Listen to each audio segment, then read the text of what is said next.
ஓம் சாந்தி.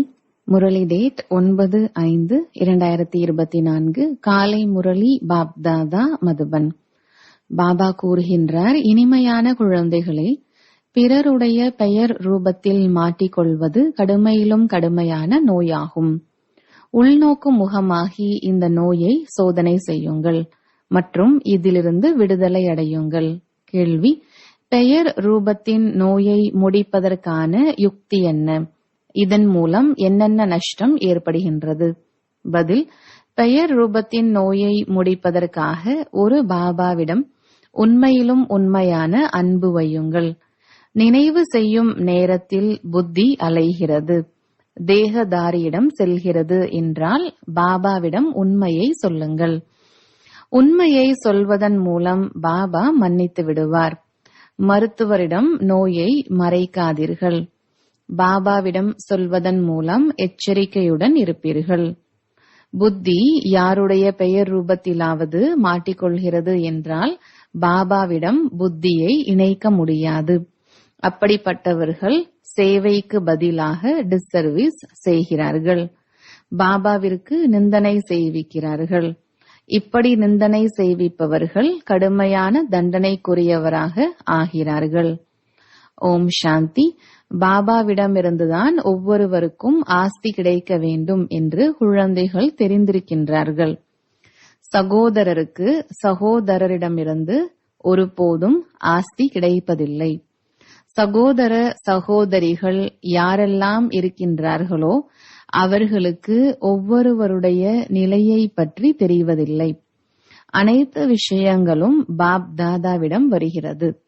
இதுதான் நடைமுறையில் இருக்கிறது. நான் எந்தளவு நினைவு செய்கின்றேன், யாருடைய பெயர் ரூபத்தில் எந்தளவு மாட்டிக்கொண்டிருக்கின்றேன், என்னுடைய ஆத்மாவின் உள்ளுணர்வு எங்கெங்கு செல்கிறது என்று ஒவ்வொருவரும் தன்னைத்தான் பார்த்து கொள்ள வேண்டும். ஒவ்வொரு ஆத்மாவும் இதை தெரிந்திருக்கிறது. தன்னைத்தான் ஆத்மா என்று புரிந்து கொள்ள வேண்டும். நம்முடைய உள் உணர்வு ஒரு சிவபாபாவிடம் செல்கிறதா அல்லது பிறருடைய பெயர் ரூபத்தில் செல்கிறதா என்று பார்க்க வேண்டும். எவ்வளவு முடியுமோ அவ்வளவு தன்னைத்தான் ஆத்மா என்று புரிந்து ஒரு பாபாவை நினைவு செய்ய வேண்டும். மற்ற அனைத்தையும் மறந்து கொண்டே செல்ல வேண்டும். நம்முடைய மனம் பாபாவை தவிர வேறெங்கும் செல்வதில்லை தானே. தொழில் விஷயங்களில் அல்லது குடும்ப விஷயங்களில் நண்பர்கள், உறவினர்கள் போன்றோரிடம் புத்தி செல்லவில்லை தானே என்று தன்னுடைய மனதிடம் கேட்க வேண்டும். உள்நோக்கு முகமாகி சோதனை செய்ய வேண்டும். எப்போது இங்கே வந்து அமர்கின்றீர்களோ அப்போது தன்னை சோதனை செய்ய வேண்டும். இங்கே யாரேனும் முன்னால் அமர்ந்து யோகம் செய்கின்றார்கள் என்றால் அவர் கூட ஷிவ் பாபாவை தான் நினைவு செய்து கொண்டிருப்பார். தன்னுடைய குழந்தைகளை நினைவு செய்து கொண்டிருப்பார் என்பது கிடையாது. நினைவு ஷிவ் பாபாவை தான் செய்ய வேண்டும். கண்களை திறந்து அமர்ந்தாலும் சரி, கண்களை மூடி அமர்ந்தாலும் சரி, இங்கே அமர்ந்து கொண்டே ஷிவ் பாபாவை நினைவு செய்ய வேண்டும். இதுவோ புத்தி மூலம் புரிந்து கொள்ள வேண்டிய விஷயம். பாபா என்ன புரிய வைக்கின்றார் என்று தன்னுடைய மனதிடம் கேட்க வேண்டும். நாம் ஒருவரை தான் நினைவு செய்ய வேண்டும். இங்கே யார் அமர்கின்றார்களோ அவர்கள் ஒரு சிவபாபாவின் நினைவில்தான் இருப்பார்கள். அவர்கள் உங்களை பார்க்க மாட்டார்கள். ஏனெனில் அவர்களுக்கு யாருடைய நிலையை பற்றியும் தெரியாது. ஒவ்வொருவருடைய விஷயமும் பாபாவிடம் வருகிறது. யார் யார் நல்ல குழந்தைகள், யாருடைய புத்தியின் லைன் தெளிவாக இருக்கிறது என்று பாபா தெரிந்திருக்கின்றார். புத்தியின் லைன் தெளிவாக இருப்பவர்களுக்கு வேறெங்கும் புத்தி யோகம் செல்லாது. சிலருடைய புத்தி யோகம் வேறெங்காவது செல்கிறது. பிறகு முரளி கேட்பதன் மூலம் அவர்களும் மாறிக்கொண்டே இருக்கின்றார்கள். இது நம்முடைய தவறு. நம்முடைய பார்வை, உள்ளுணர்வு தவறாக இருந்தது என்று அவர்கள் உணர்கிறார்கள். இப்போது அவர்களை சரியாக்க வேண்டும்.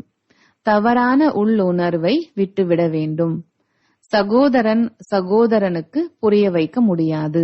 பாபாதான் புரிய வைக்கின்றார். இவருடைய உள்ளுணர்வு பார்வை எப்படி இருக்கின்றது என்று பாபா தான் பார்க்கின்றார்.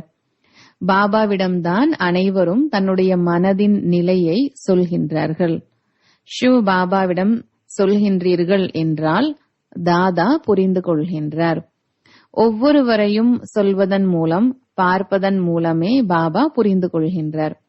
எதுவரை சொல்லவில்லையோ அதுவரை இவர் என்ன செய்கின்றார் என்று பாபாவிற்கு எப்படி தெரியும்?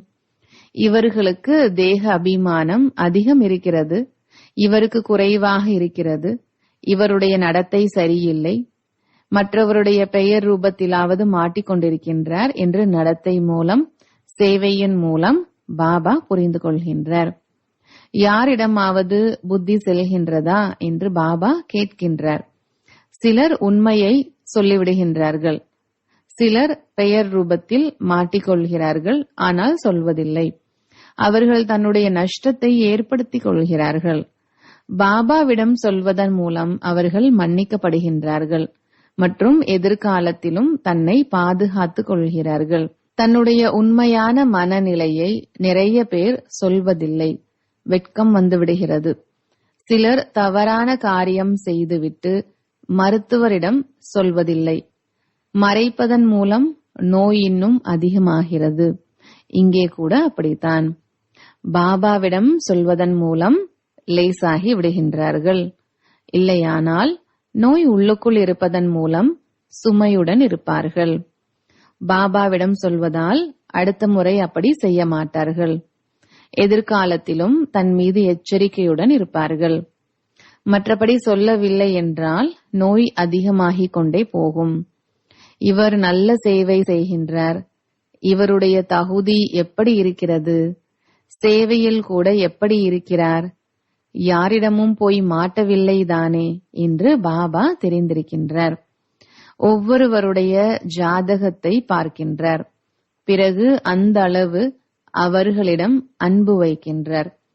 சிலர் மிக நல்ல சேவை செய்கின்றனர். ஒருபோதும் எங்கேயும் அவர்களுடைய புத்தியோகம் செல்வதில்லை. முன்பு புத்தி சென்று கொண்டிருந்தது, இப்போது எச்சரிக்கையுடன் இருக்கின்றனர். அவர்கள் சொல்கின்றனர், பாபா, இப்போது நான் எச்சரிக்கையுடன் இருக்கின்றேன். முன்பு நிறைய தவறுகள் செய்து கொண்டிருந்தேன். தேக அபிமானத்தில் வருவதன் மூலம் நிறைய தவறுகள் தான் நடக்கும். பதவியும் குறைந்துவிடும் என்று புரிந்து கொள்கின்றனர். யாருக்கும் வெளியே தெரிவதில்லை என்றாலும் பதவி குறைந்துதான் போகும். இதில் மனம் மிகவும் தூய்மையாக இருக்க வேண்டும். அப்போதுதான் உயர்ந்த பதவி அடைவார்கள். உயர்ந்த பதவி அடைபவர்களின் புத்தி மிகவும் தூய்மையாக இருக்கிறது. லக்ஷ்மி நாராயணரின் ஆத்மாவில் தூய்மை இருக்கிறது அல்லவா? ஆகையால் தான் உயர்ந்த பதவி அடைந்திருக்கிறார்கள். சிலரை பார்த்து புரிந்து கொள்ளப்படுகிறது, இவர்களுடைய மனதின் ஓட்டம் பெயர் ரூபத்தின் பக்கம் இருக்கிறது, ஆத்ம அபிமானியாகி இருப்பதில்லை. இதன் காரணமாக பதவி கூட குறைந்து விடுகிறது. ராஜாவிலிருந்து ஏழை வரை வரிசை கிரமமாக பதவி இருக்கிறது அல்லவா? இப்படி ஏன் வரிசை கிரமமாக இருக்கிறது? இதையும் கூட புரிந்து கொள்ள வேண்டும். கண்டிப்பாக வரிசை கிரமமாகத்தான் ஆகின்றனர். கலைகள் குறைந்து கொண்டேதான் போகிறது. யார் 16 கலைகள் நிறைந்தவர்களோ அவர்கள் பிறகு 14 கலைகளில் வந்துவிடுகின்றனர். இப்படி கொஞ்சம் கொஞ்சமாக கலைகள் குறையும் போது அவசியமாக கீழே இறங்குகின்றனர். 14 கலைகள் இருக்கிறது என்றாலும் நல்லது. பிறகு வாம மார்க்கத்தில் இறங்கும் போது விகாரிகள் ஆகிவிடுகின்றனர். ஆயுள் கூட குறைந்து போய்விடுகிறது. பிறகு ரஜோ தமோ குணம் உடையவர்களாக ஆகிக்கொண்டே போகின்றனர். குறைந்து குறைந்து பழையவர்களாகி விடுகின்றனர். ஆத்மா ஷரீரத்திலிருந்து பழையதாகி கொண்டே போகிறது. இந்த முழு ஞானமும் இப்போது குழந்தைகளாகிய உங்களிடம் இருக்கிறது. 16 கலைகளிலிருந்து கீழே இறங்கி இறங்கி பிறகு மனிதர்கள் ஆகிவிடுகின்றனர். தேவதைகளின் வழி என்பது கிடையாது, பாபாவின் வழி கிடைக்கிறது. பிறகு 21 பிறவிகளுக்கு வழி பெறுவதற்கான அவசியமே இருப்பதில்லை.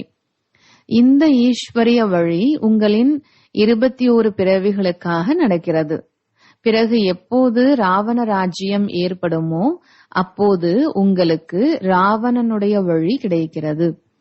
தேவதைகள் வாம மார்க்கத்தில் சென்றதாக காட்டுகின்றனர். மற்ற தர்மங்களை சேர்ந்தவர்களிடத்தில் இப்படிப்பட்ட விஷயங்கள் இருப்பதில்லை. தேவதைகள் எப்போது வாம மார்க்கத்தில் செல்கின்றனரோ அப்போது மற்ற தர்மத்தினர் வருகின்றனர். குழந்தைகளே, இப்போது நீங்கள் திரும்பி செல்ல வேண்டும்.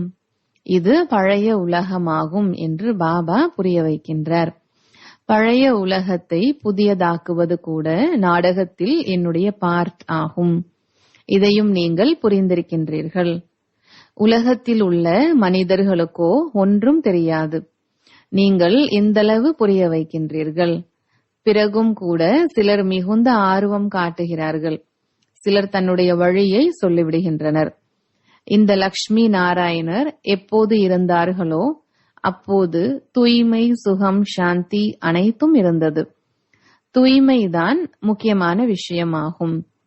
சத்யுகத்தில் தேவதைகள் தூய்மையாக இருந்தார்கள் என்பதே மனிதர்களுக்கு தெரியாது. தேவதைகளுக்கும் குழந்தைகள் பிறக்கின்றன என்று அவர்கள் புரிந்து கொள்கின்றார்கள்.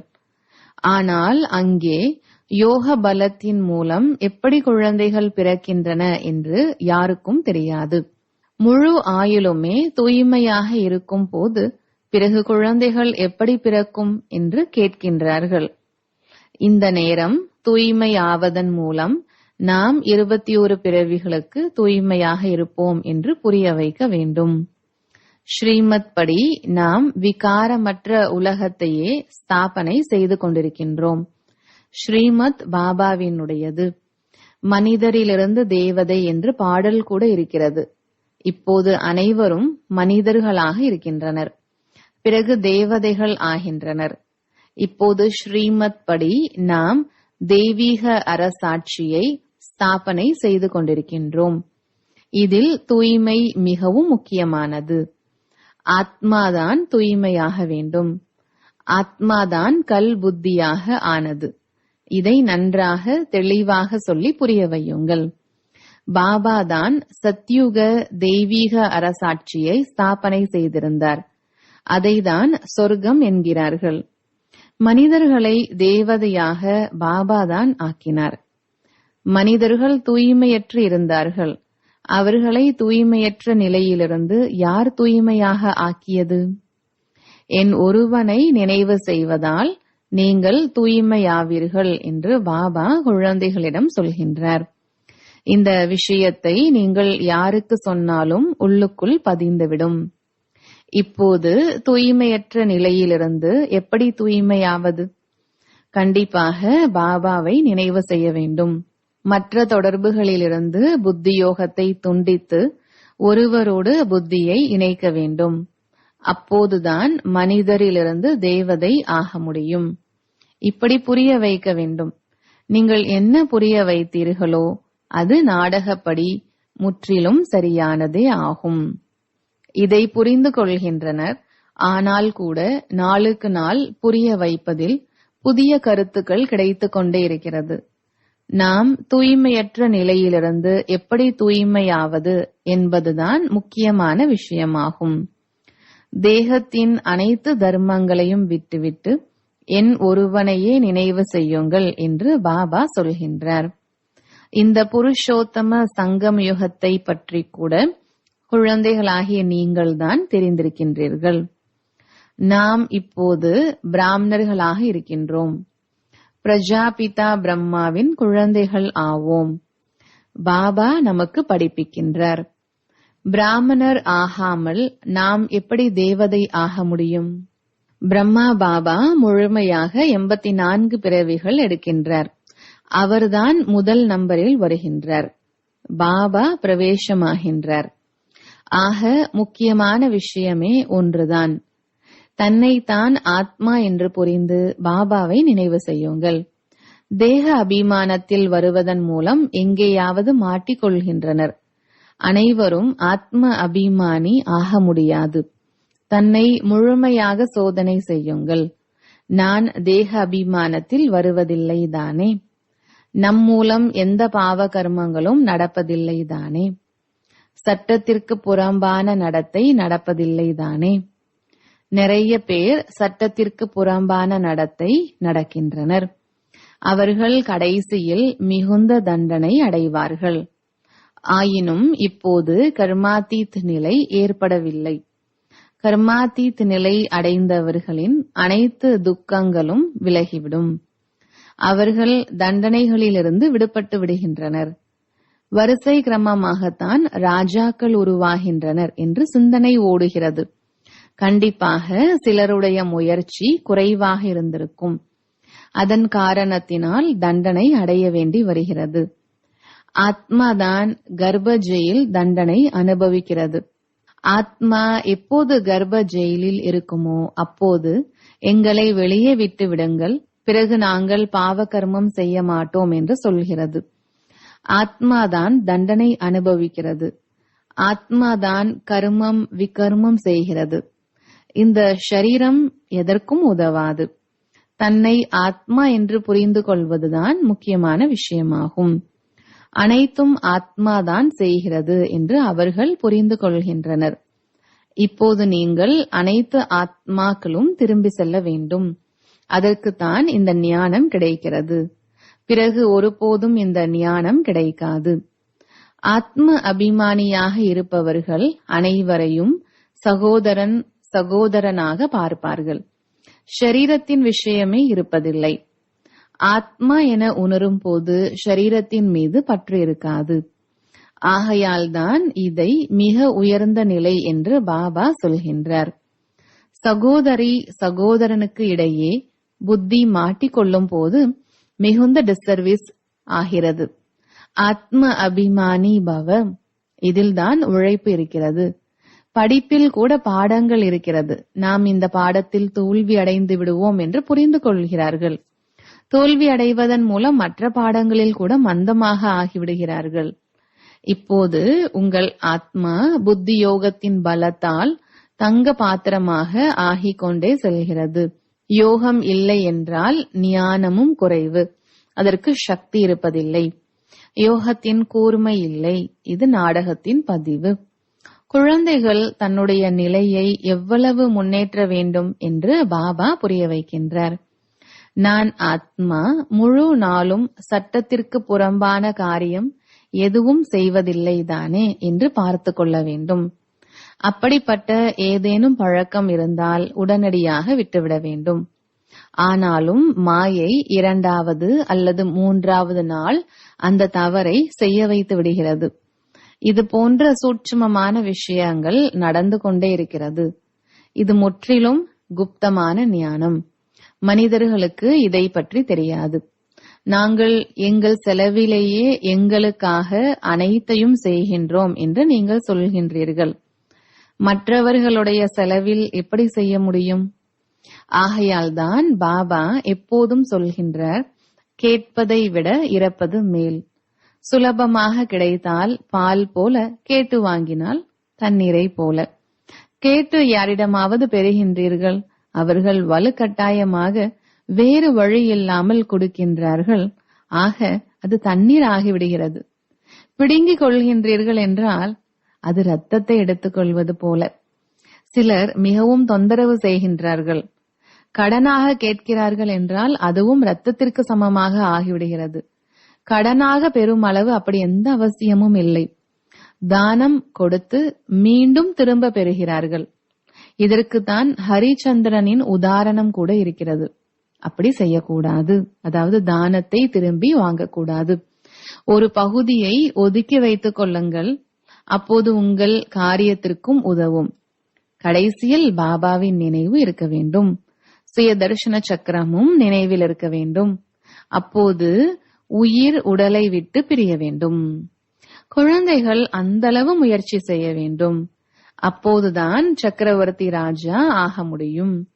கடைசியில் நினைவு செய்து விடலாம், அந்த நேரம் அப்படிப்பட்ட நிலை ஏற்படும் என்பதெல்லாம் கிடையாது. இல்லை, இப்போதிலிருந்தே முயற்சி செய்து செய்து கடைசியில் அந்த நிலையை சரியானதாக ஆக்க வேண்டும்.